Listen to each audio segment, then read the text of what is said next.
各位好，今天我们继续昨天的专注模式啊。昨天跟大家聊了什么是专注模式，专注模式是从哪里来的，以及专注模式对我们有什么样的作用啊？就是从这个比较大的方向跟大家分享一下，让大家一定要知道专注模式一个非常有用、对你很有帮助的这么一个功能啊。咱们先把洗脑给洗好，然后呢，今天我们具体的来聊一些操作的细节啊。其实以我的频道的调性呢，我是不太想聊操作细节的，这个我们的老观众都知道啊。但是最近我不是发现了一种比较我们互相都能获益的方式嘛，就这样，我拿一个手机，对吧？就这样给大家看。那我想，那能聊的就聊聊呗，是吧？好，那我们切入正题了。那如果今天你想跟着我一起操作一下呢，我也非常建议你可以拿起你自己的手机啊，随着我的这个语言吧啊，去一起点一点试一试啊，这样的效果应该会更好。因为我这视频呢，你是不用眼睛盯着我这张大脸看的啊，你只要能清晰的听到我的声音就可以了啊。我们先打开 iPhone 的设置。然后稍稍下滑一点，你就应该能够看到一个叫做专注模式的，其实不用下滑应该都能看到，除非你字放的太大了啊。叫专注模式的，它的图标就是一个小月亮啊，它在声音与触感和屏幕使用时间的中间。然后我们点进去专注模式以后，这个设置分3个部分啊。之前呢，我的这个节目当中给大家分享了怎么看设置啊。一个设置的页面被打开以后，你第一个要关注的是这个设置的页面，它分几大部分。有这个灰色的跟白色的啊。像我们这个专注模式在 iOS 17版本当中分为3大部分。第一大部分就是不同专注模式的名称，你可以添加删除，然后把它进行修改。第二部分呢，有一个开关叫做在设备之间共享，是一个开关。这个开关非常的有用啊，这个开关非常的有用。它呢就是给这个有多个 Apple 设备的，比如说我既有 iPhone 又有 Apple Watch 又有 Mac 又有这个iPad， 那么你把每一台设备的这个在设备之间共享的开关都打开的话呢，只要一台设备进入到一种专注模式了，其他设备就同时进入了啊，以 iPhone 为主啊。所以这个时候如果你是工作模式，你打开你的 Mac， 你的电脑也会进入到工作模式，当然你打开一个 Windows 电脑是没有用的啊。那最后一个呢是专注模式状态啊，这个下面有一个打开和关闭。那这个专注模式状态呢，你是可以点进去的。什么叫专注模式状态？就是说当你打开了任何一个专注模式以后，如果有一个人想通过 iMessage 跟你发消息，注意是一定是 iMessage 啊，给你发消息，他在给你发消息的那个对话框的下面能够看到一行小字，来告诉他你已经打开了某一个专注模式了。而且你在这个里面啊，就是我们说专注模式的设置一共有3大块嘛，你把第3块点进去的话，你会在这个里面看到你所有设置好的专注模式的名称，所以你可以自定义哪一个专注模式我让别人看到我进入了，哪一个我不让别人看到我进入了。那这样的话呢，比如说我正在上班的时候，我任何的好朋友想用 iMessage 联系我，他一打开跟我对话的对话框，就能够看到我现在正在处于工作模式，所以他仍然可以给我发消息，没问题。就不要像你妈觉得你冷那样子啊，像我妈就是非常的不经常跟我发信息。唯一的永远是一个理由，怕影响你啊，这除非你绑在我身上，否则你怎么知道什么时候影响我呢？现在这个智能手机已经智能到这种程度了，难道它还不能帮我判断什么时候该通知我，什么时候不该通知我吗？所以当你允许对方看到你的专注模式在哪一个模式下的时候，其实对方就可以知道，这也是一种礼貌，对吧？比如说我正在上班，别人要跟我 iMessage 发消息，他一看就知道我在工作模式，这个时候他可以仍然给我发消息，但是大概率上他发完我都是未读状态，那么他其实心里跟明镜一样的，他知道我在工作模式，他就先把事情先发完，然后我比如说休息吃饭的时候或者下班之后，我就能够看到去回复他了。这是一个非常好的，就是完全不用我去告诉对方什么，我既不失礼貌，然后又让对方知道怎么回事。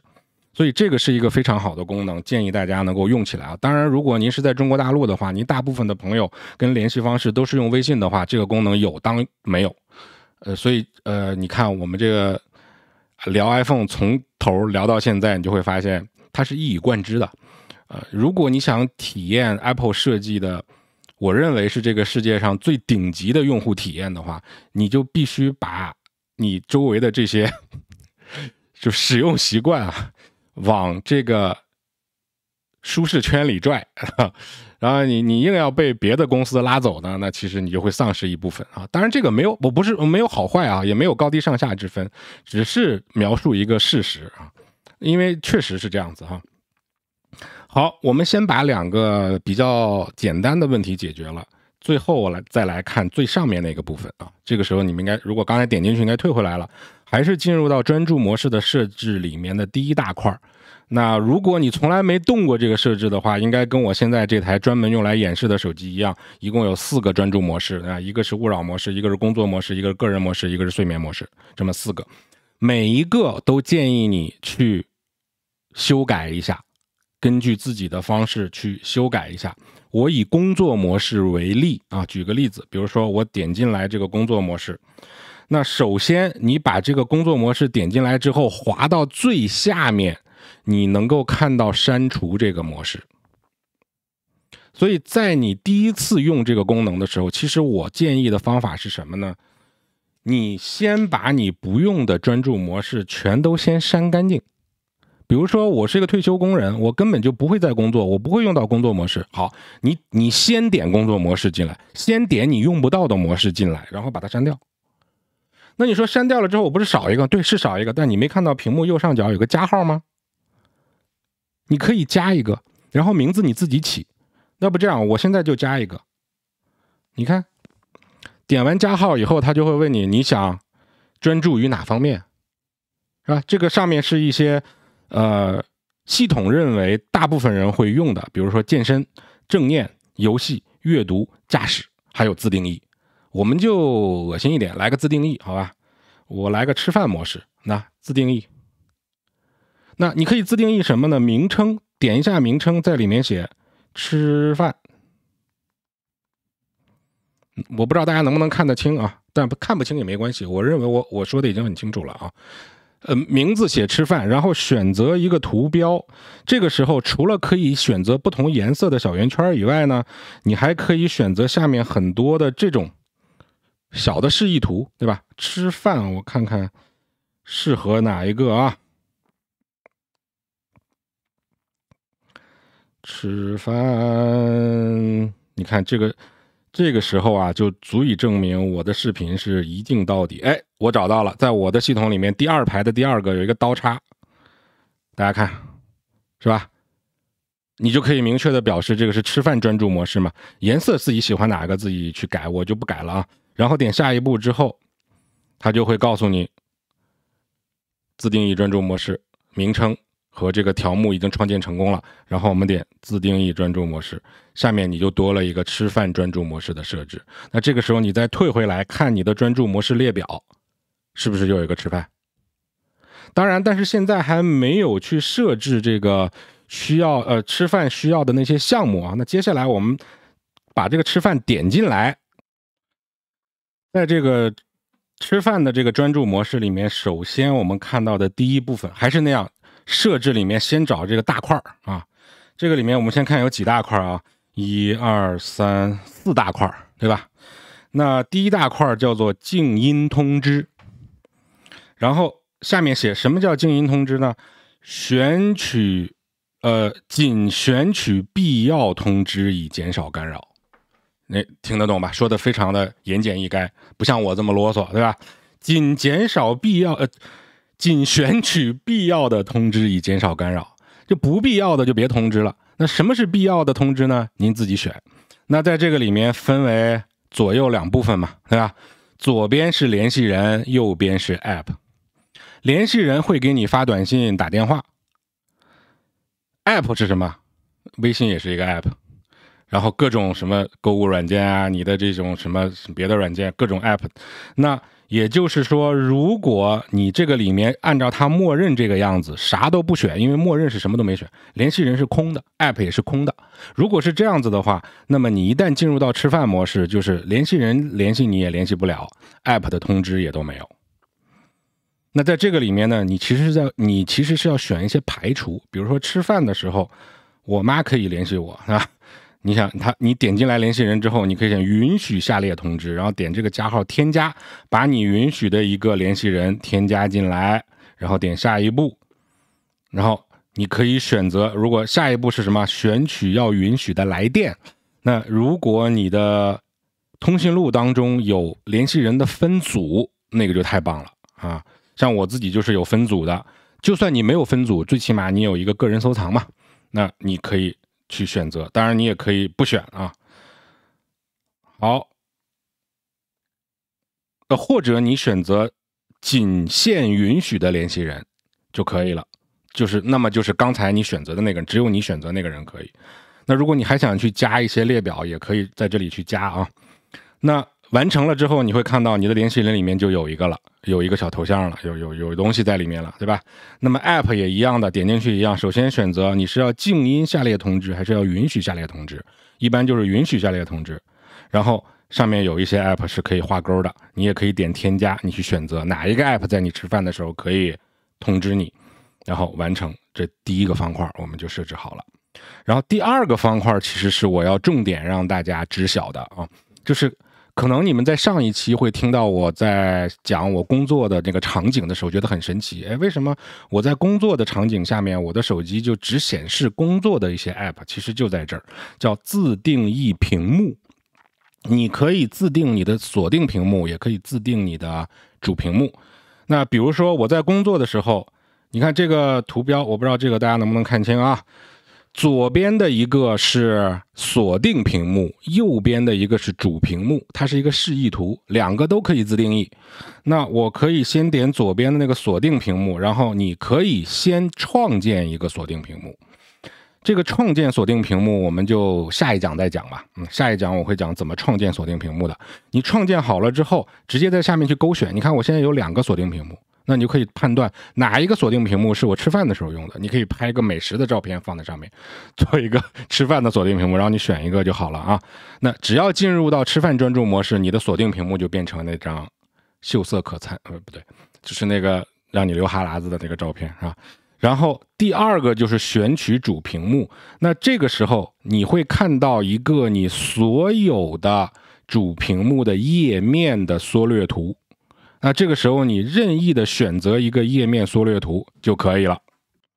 其实聊到这儿啊，各位联系一下我前面几期讲怎么去管理你的 App 图标，还有我们讲 App 资源库的那一集，你就可以把它联系起来了。不是说你学会了用 App 资源库和搜索去管理 App， 你说我只留一个主屏幕页面，剩下的就随便乱七八糟让它排去就无所谓了。当然也可以无所谓了，但是如果你想要用好我们今天聊的这个专注模式的话，你还是有所谓的。也就是说，你每一个主屏幕的缩略图，你排列的一些图标就不是按照音序排，也不是按照颜色排，而是什么呢？按照你的专注模式的需求去排。你像我这个手机是专门演示的，我把它隔了，就出厂状态的样子，所以它的 App 比较少，只有2页。但如果你比如说你有6页的话啊，那你要先在管理主屏幕图标的那个界面下面，把其中的1个或2个主屏幕的图标全都挪过来，挪成一些你吃饭要，刚才我又说到工作去，其实我们这个案例是吃饭，对吧？你把一些吃饭的什么点餐的呀、大众点评什么这种 App 全都挪到1页里面来，然后工作的 App 是这一页，健身的 App 是这一页，就是按照这种专注模式来给你的 App 分类。分完类以后，你还是可以隐藏起来的，就是你没有打开任何专注模式的时候，你还是只有1页，那些什么健身啊、工作啊、吃饭啊全都看不见的。但是只要你进入到吃饭专注模式，那个吃饭的页面就出来了，因为你在这里把它勾上了。这个意思大家明白？那其实你有没有发现，这个功能你要用好的话，那个是非常棒的一个功能啊。那锁定屏幕和主屏幕你都可以选择了，自定义了。那再往后呢，叫智能开启，也就是说自动打开，由手机来去自动判断什么时候打开这种模式。那这个就是我上一期跟大家聊的我的那个工作模式，就是智能去判断，不用我手动打开。当然很多时候现在我们说人工智能还没有那么的厉害，那么牛，对吧？那有很多比较重要的这个专注模式，或者说你某一个专注模式你设置的这种阻止的人比较多，那这种情况下你可以暂时先不打开智能启动的模式。那就是你要记得在这种需要的模式下面，你手动的拉下来控制中心，把它手动打开。但是我个人认为大部分的使用者都不太会记得这件事情的啊。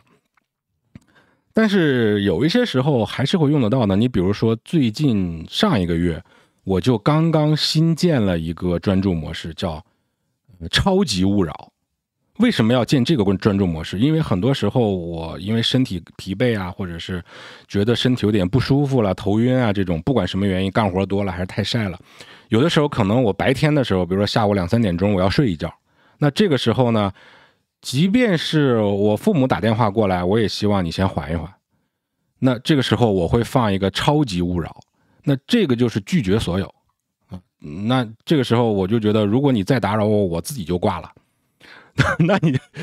那这个模式我肯定不会开智能启动，我一定是手动启动。一旦到这种状态，我就不行，我现在别啥都不能干，我只能睡觉。好，睡觉之前把手机打开一个超级勿扰，往那一扔，放心，安全，安安静静去睡，反正不会被手机吵醒啊！不要是因为一个垃圾短信把你这么重要的睡眠时刻、休息时间给吵醒了，对吧？所以我觉得。我个人的经验告诉我，其实每个人都有这样的时候的，但是我认识的人里面没有任何一个人，除了我之外，没有任何。当然，我认识的人里面，我不至于每个人都去问一下啊，但是我但凡能够了解到的这些人里面，没有任何一个人是用到我说这个功能的啊，包括我的至亲、我的家人都没有用到过。那我希望看节目的你们可以用到这个功能，所以这个是智能启动。像这种上个班什么的，你让它智能启动是非常有感的。但是像我刚才举的那个超级勿扰的例子，我觉得你可以手动启动一下啊。当然在智能启动的下面，你还可以添加定时。如果你是生活非常的规律，到这个点儿你就进那个模式的话，那你就自动添加定时，这是最方便的一件事情了啊。比如说睡眠模式就是这样。而且这个睡眠模式它有一个特别棒的功能，它能够提前帮你进入到睡眠预热模式，就提前40分钟，在你设定的睡觉时间的前40分钟，你的手机就先进入到睡眠预热模式了。这个到时候我们后面讲健康的时候再跟大家去聊啊。那最后一个方块写的是专注模式过滤条件，什么意思呢？就是自定义此专注模式打开时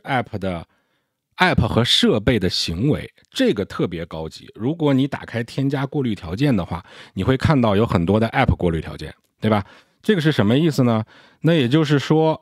比如我举个很简单的例子啊，我也是最近才设置的。比如说我只要打开了睡眠模式，你就给我把我的手机进入到低电量模式。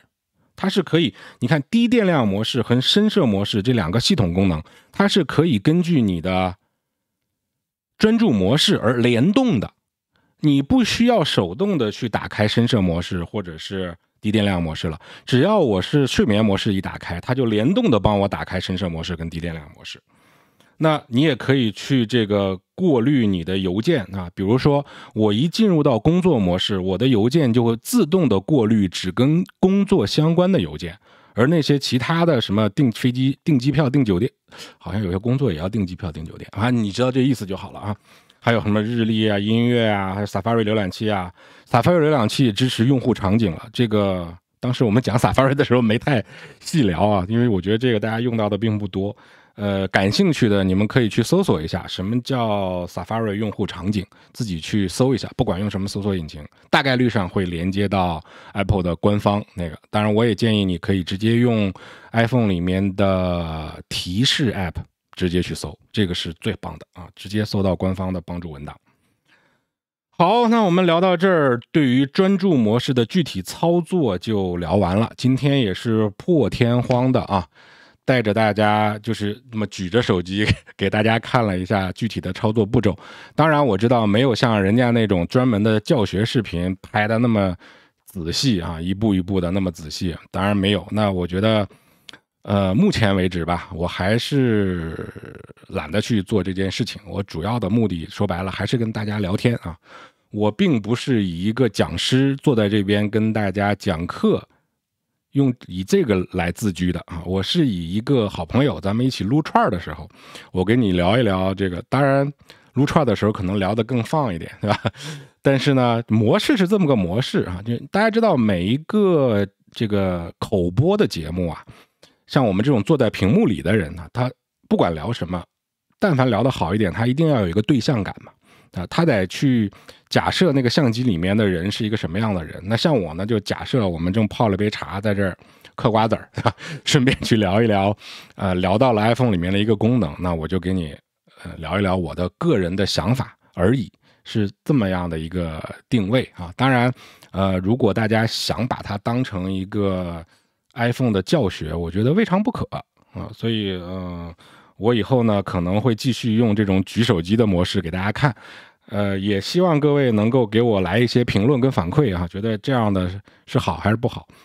如果你说不好，想让我拍手机，那个就算了。我知道拍手机是最好的，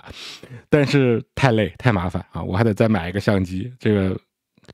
目前吧，起码不考虑，以后可能会，因为我头顶上这个支架已经在那儿了。啊，这个三脚架的接口已经在我脑袋顶上了，只是缺一个相机而已啊。好了，不跟大家多扯了，我们先聊到这儿。这期我们就彻底把专注模式聊完了，希望对各位有所帮助。那感谢各位的收听和收看，还有订阅，我们下期再见，拜拜。